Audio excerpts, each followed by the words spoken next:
या विकृत एका माणसाशी जे संबंधित होते, जे सार्वजनिक जीवनामध्ये आहेत, यांनी जनाची नाही तर मनाची कुठेतरी लाज बाळगून आपापले राजीनामे दिले पाहिजे. जवळपास 10 वर्ष हे देवेंद्र फडणवीस महाराष्ट्राचे मुख्यमंत्री राहिले आहेत आणि गृह विभाग झोपा काढतोय का, याची देखील नैतिक जबाबदारी देवेंद्र फडणवीसांनी स्वीकारली पाहिजे. त्यांची बोबडी वळली असं देखील त्यांनी सांगितलंय. त्याबद्दल मी त्यांच्याप्रती सहानुभूती व्यक्त करतो. गेट वेल सून अशी मी शुभेच्छा देखील त्यांना देतो आणि सुबुद्धी दे दयागणा, दुर्बुद्धी दूर कर ही प्रार्थनाही या निमित्ताने करतो. सायकलवर फिरणाऱ्या माणसांनी असे कोणते कष्ट आणि कोणता उद्योग टाकला की जे फॉर्च्युनर मध्ये आले, हे समाजाला समजलं पाहिजे, जेणेकरून बेरोजगारीचा प्रश्न कुठेतरी मिटेल. याची जी मुख्यमंत्री एक सिरियल चालवतात आहे, त्यांनी ते करू नये. कारण ही कारवाई करण्याच्या आधी त्यांनी बरीचशी माहिती जमा करून ठेवलेली आहे. कारण प्रकरण हे मागच्या ऑक्टोबर-नोव्हेंबर पासून हे मुख्यमंत्र्यांना माहिती होतं. डिसेंबरमध्ये काही त्याच्यात गुन्हे देखील दाखल झाले होते आणि गेल्या 4-6 महिन्यापासून गृह विभाग जो आहे तो पुरावे गोळा करत होता. आता नव्याने पुरावे काही समोर येत असतील तर तो भाग आपल्या ठिकाणी, म्हणजे मग पोलीस 4 महिन्यापासून जे पुरावे जमा करत होते, आउटलुकची त्यांनी नोटीस दिली, आम्ही हे केलं, आम्ही ते केलं, असं सगळं जे मुख्यमंत्री सांगतात, मग त्यांनी झोपा काढल्या का असे प्रश्न निर्माण होतात. तर मूळ मुद्दा जो आहे, अशा एका विकृत प्रकरणाची महाराष्ट्रभर होत असणारी चर्चा ही सामाजिक स्वास्थ्यासाठी, पूर्वगामी महाराष्ट्रासाठी योग्य नाही. याचा तुकडा पडा. जे असेल नसेल ते टास्क फोर्स लावा, SIT केलेली आहे, त्याला आधीचा स्टाफ द्या आणि एकदा हा प्रकरणाचा कुठे ना कुठे शेवट लवकर करा. आणि अंधश्रद्धा, भोंदूबाबा याची पूजा करणारे जे विचार आहेत, त्या विचारांनी देखील या प्रकरणापासून धडा घ्यावा आणि जो वैज्ञानिक दृष्टिकोनाच्या माध्यमातून आपण अध्यात्म पुढे नेलं पाहिजे, ही भूमिका कुठेतरी स्वीकारा. अलीकडच्या काळात अंधश्रद्धा कोण वाढवतंय, धर्मामध्ये द्वेष कोण निर्माण करतोय, जातीवाद कोण निर्माण करतोय, ह्या सगळा जर आपण विचार करू तर कुठे ना कुठे मुळात अंधश्रद्धेतून आणि द्वेषातून अशा स्वरूपाच्या ह्या सर्व गोष्टी निर्माण होत आहेत. याची देखील दखल ही मुख्यमंत्र्यांनी, भारतीय जनता पक्षाने घ्यावी, ही देखील माझी अपेक्षा या निमित्तानं राहणार आहे. काल राज्यात एक फार मोठा धमाका झाला. शिवसेना आमदार संजय गायकवाडांचं एक स्टेटमेंट व्हायरल झालं. त्याच्यामध्ये त्यांनी म्हटलं की मी कार्यकर्त्यांसाठी 35 कोटीचं कमिशन दिलंय. काय सांगाल? त्यांची बोबडी वळली असं देखील त्यांनी सांगितलंय. त्याबद्दल मी त्यांच्याप्रती सहानुभूती व्यक्त करतो. गेट वेल सून अशी मी शुभेच्छा देखील त्यांना देतो आणि सुबुद्धी दे दयागणा, दुर्बुद्धी दूर कर ही प्रार्थनाही या निमित्ताने करतो.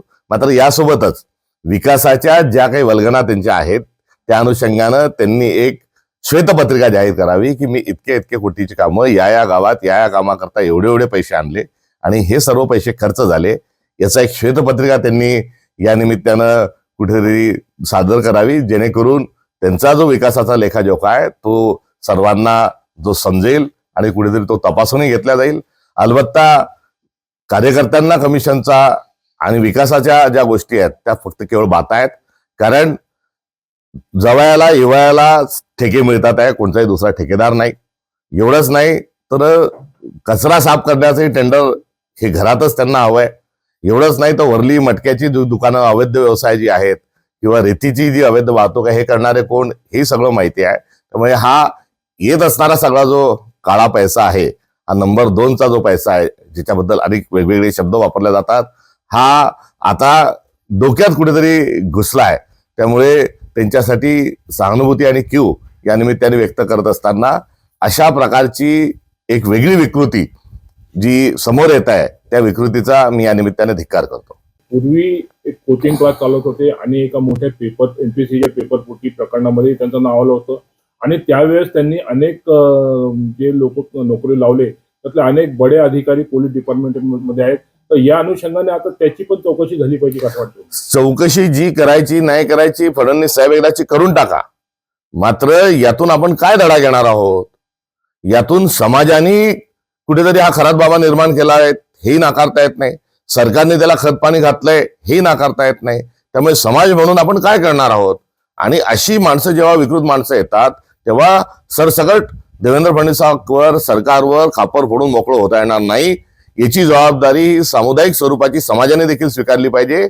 आणि खबरदार, यापुढे जर खराच सारखा विकृत महाराज हा महाराष्ट्रात जन्माला आला तर खबरदार ह्या स्वरूपाची भूमिका घेऊन आपल्या सर्वांची वागण्या बोलण्याची दिशा असली पाहिजे. तुमच्या महाविकास आघाडीच्या मुख्यमंत्र्यांनी या अशोक खराच्या संस्थेला शेतकऱ्यांचं पाणी देऊन टाकलं होतं. तेव्हा तुम्ही आमची वासील मारली, आम्ही तुमची गाय मारणार, हा खेळ नाही. याला पक्ष म्हणून खेळण्याची कुठल्याही प्रकारची गरज नाही. पक्षाच्या अनुषंगानं मुख्यमंत्र्यांवर मी जो आरोप करतोय आहे तो आरोप पक्ष नाही.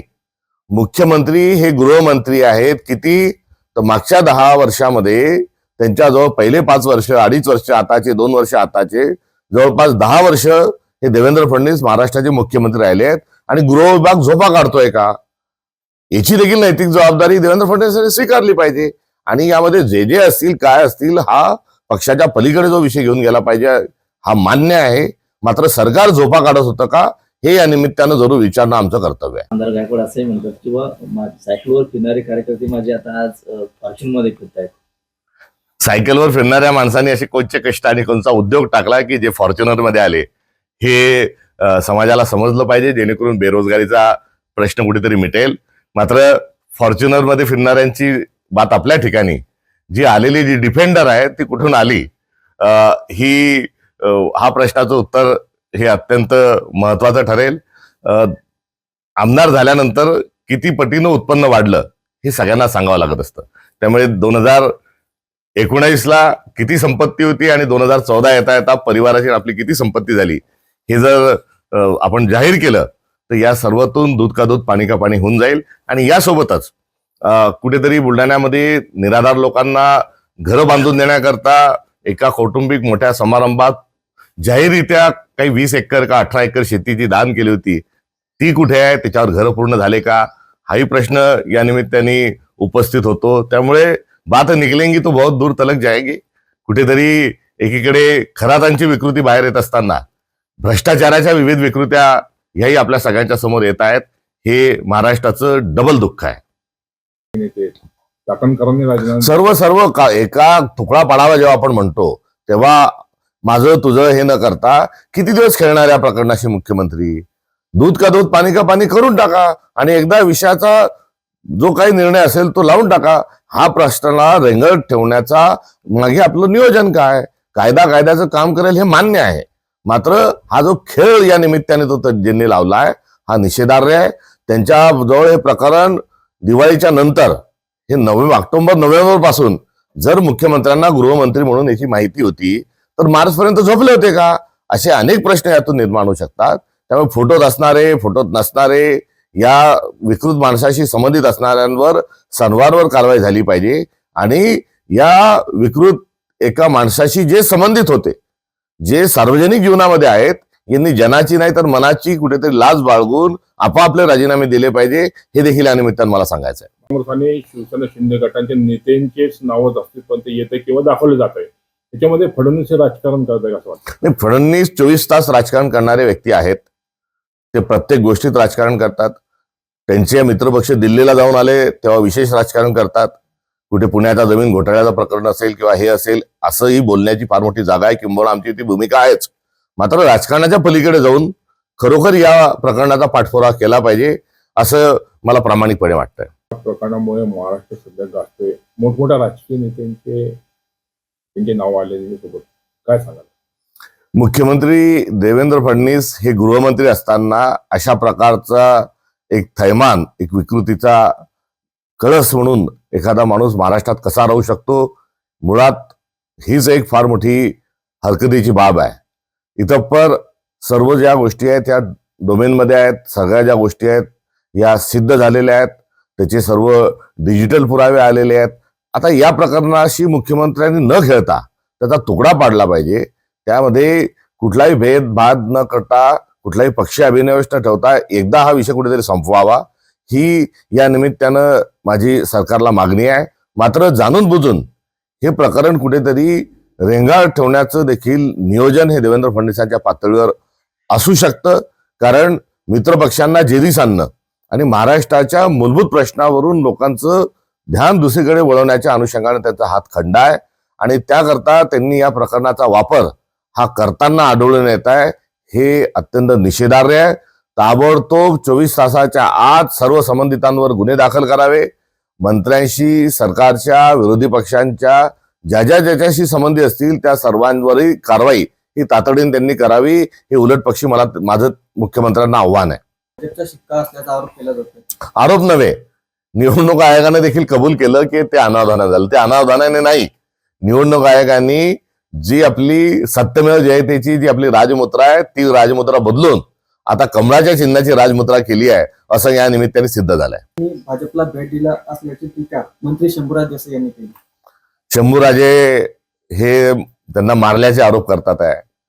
त्यामध्ये बुलढाणा जिल्ह्याचे पालकमंत्री मकरंदाबा पाटील यांना देखील मारल्याचं कुठेतरी ऐकण्यात येते. मंत्री मार खातात आहेत. काय ही सत्तेची लाचारी, काय महाराष्ट्र, कुठे नेऊन ठेवला महाराष्ट्र माझा, हेच या निमित्तानं आपल्या सगळ्यांच्या समोर आलंय. मी लोकशाही डुबत असल्याचा एक एवढा मोठा पुरावा आपल्या सगळ्यांसमोर आलेला आहे. त्या निमित्तानं हे ओट चोर आहेत आणि ओट चोर गद्दी चोर हे साताऱ्यातल्या निवडणुकीच्या अनुषंगाने पुन्हा एकदा सिद्ध झालंय.